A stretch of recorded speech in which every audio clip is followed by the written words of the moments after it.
Oi pessoal, tudo bem?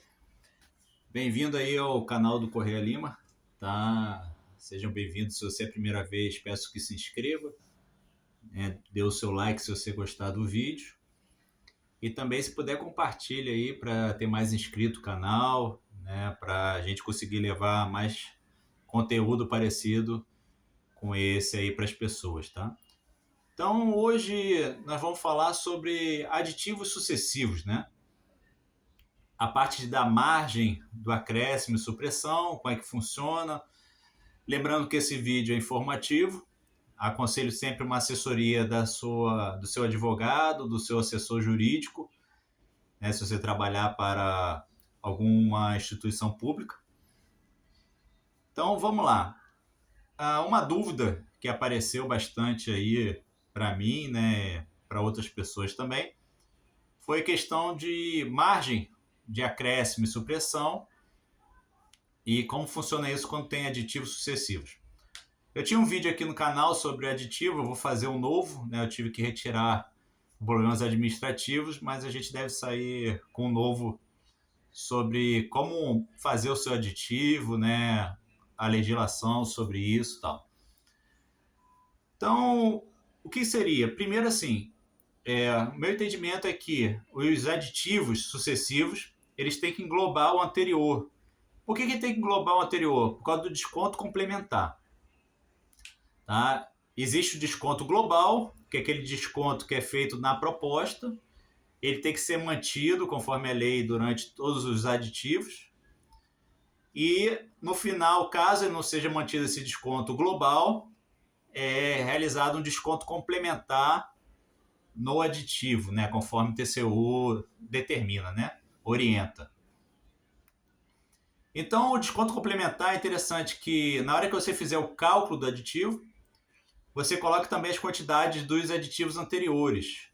Porque se você fizer, como era antigamente com preço global, né? Fizer um aditivo, aí deixou aquele acréscimo de supressão, depois faz um outro aditivo, o desconto complementar, ele tem que se compensar, por isso tem que ser feito junto, senão a empresa pode tomar prejuízo. Ou a própria fiscal de contrato também, ele poderia ocasionar um dano ao erário. Tá? Isso depende muito, a gente vai explicar depois no outro vídeo aí, essa parte. Mas tem em mente que você precisa fazer um aditivo englobando os anteriores, né? Vendo o valor final em relação ao contrato original. Então vamos para o nosso exemplo. Né? A dúvida que chegou até mim, né, que eu tirei também a dúvida com os profissionais, né, vários profissionais eu consegui tirar essa dúvida também, orientações. Então você faz o seu primeiro aditivo, onde ele pega acréscimo 25%, então vamos colocar que é uma obra de construção, né? Não uma reforma, porque 50% seria reforma, uma obra de construção, uma adequação, uma obra normal seria no máximo 25%. Então vamos usar nesse exemplo a margem de 25%, que também pode ser usada para 50% no caso de reforma. Então, você faz o primeiro aditivo, ele deu um acréscimo de 25% e uma supressão de 5%, por exemplo.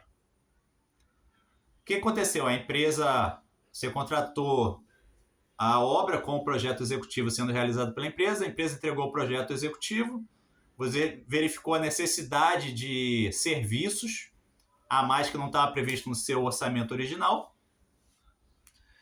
Então você faz o aditivo, formaliza aquele aditivo, né, daqueles acréscimos e a supressão se já tiver, para a empresa poder executar aquele serviço.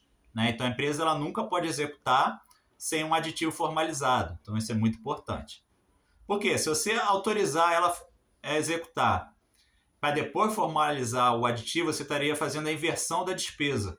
Né? Então você não fez o processo jurídico adequado. Tá? Então você formaliza aquele aditivo, aquele acréscimo de 25%, no nosso exemplo, e uma supressão de 5%. Depois, quando você começa a executar os serviços que foram aditivados, lembre, os serviços que foram aditivados, você verifica que não é mais necessário fazer toda aquela quantidade toda daqueles serviços, devido a você tem uma justificativa plausível, técnica, que você não é necessário mais fazer aquele serviço, só que você precisa inserir novos serviços, um outro aditivo. Então, o que acontece? Você teria que fazer, então, uma retificação do primeiro aditivo. Então, vamos dizer, eu faço uma retificação daquelas quantidades do primeiro aditivo.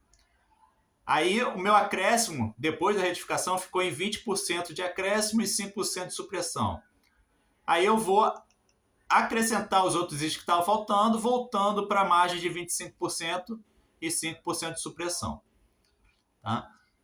Então, do primeiro aditivo para o segundo, os serviços do aditivo que não foram executados, ele não funciona como uma supressão, ele funciona como uma retificação do primeiro aditivo. Entende?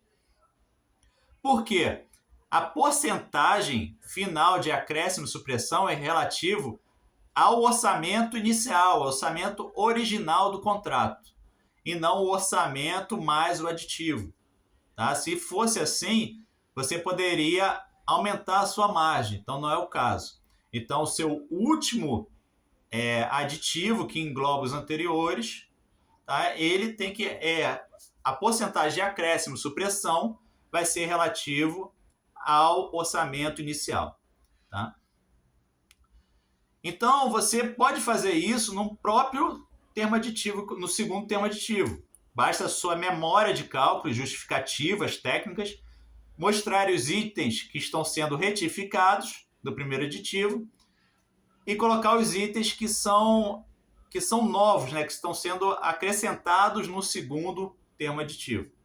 Tá? Com isso, você vai gerar uma quantidade total do primeiro com o segundo, ali, inclusive os retificados. E aí que você vai fazer o cálculo do acréscimo à supressão, verificando se está dentro da margem de 25%, tanto para acréscimo, supressão 25% também. Acima disso, da supressão precisaria de autorização em comum acordo com a empresa. Né?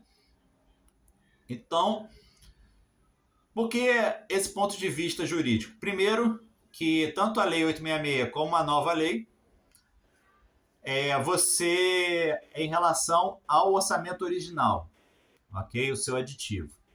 O acréscimo e supressão, eles são calculados separados, eles não podem ser compensados. Tá? O que é a compensação do aditivo que o pessoal fala? Por exemplo, você colocou 25% de acréscimo e 10% de supressão. Então, seu aditivo seria de 15%? Não, você não pode compensar os 25 menos os 10. Tá? Então, é 25 de acréscimo e 10 de supressão. Eles são separados. Tá? O reflexo financeiro em relação ao contrato seria de 15%. Tá? Não necessariamente de 15%. Tá? Então, vamos dizer, o primeiro caso, você precisaria em relação ao orçamento original.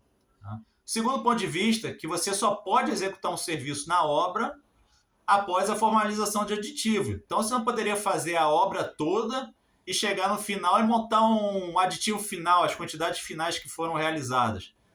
Então, você precisa da formalização daquele aditivo, mesmo que você tenha que retificar ele lá na frente. Você poderia retificar no próprio segundo aditivo. Algumas pessoas acham que é interessante você fazer um aditivo de retificação e depois fazer um aditivo inserido novos itens. Só que existe um problema porque vai demorar muito a aprovação jurídica, né? Talvez, se você também passar por uma aprovação técnica, então pode demorar muito. Às vezes é interessante que você faça num único aditivo, explicando sobre a retificação e explicando sobre os itens novos. É importante que você embase bem isso na sua memória de cálculo, colocando as justificativas técnicas necessárias tanto para a retificação como para os itens novos. Ok? Oi, pessoal. Tocou a campainha aqui. Fui lá ajudar meus filhos lá e já estou de volta.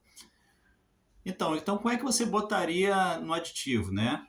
Então, por exemplo, este aditivo, né, retifica as quantidades do aditivo 1, né, do primeiro aditivo ou do segundo aditivo, né, engloba os aditivos anteriores, então engloba o aditivo 1, 2, 3, né, gerando em relação ao orçamento original um acréscimo de tanto e supressão de tanto com reflexo financeiro de tanto, né, ao contrato. Então, basicamente é isso, tá? E você estaria resolvendo o seu problema. Tá? Então, muita gente ficou com a dúvida se eu somaria um aditivo com outro. Então, se eu, a partir do momento que eu tivesse 25%, eu teria que fazer uma supressão no contrato, mas a princípio não é esse o entendimento. Tá? Lembrando sempre de consultar seu advogado, né, sua assessoria jurídica, mas essa é a minha interpretação, até conversando com advogados ou pessoas da área. Tá? Então, vai essa dica aí para vocês, ok? Um grande abraço para todos aí, tudo de bom.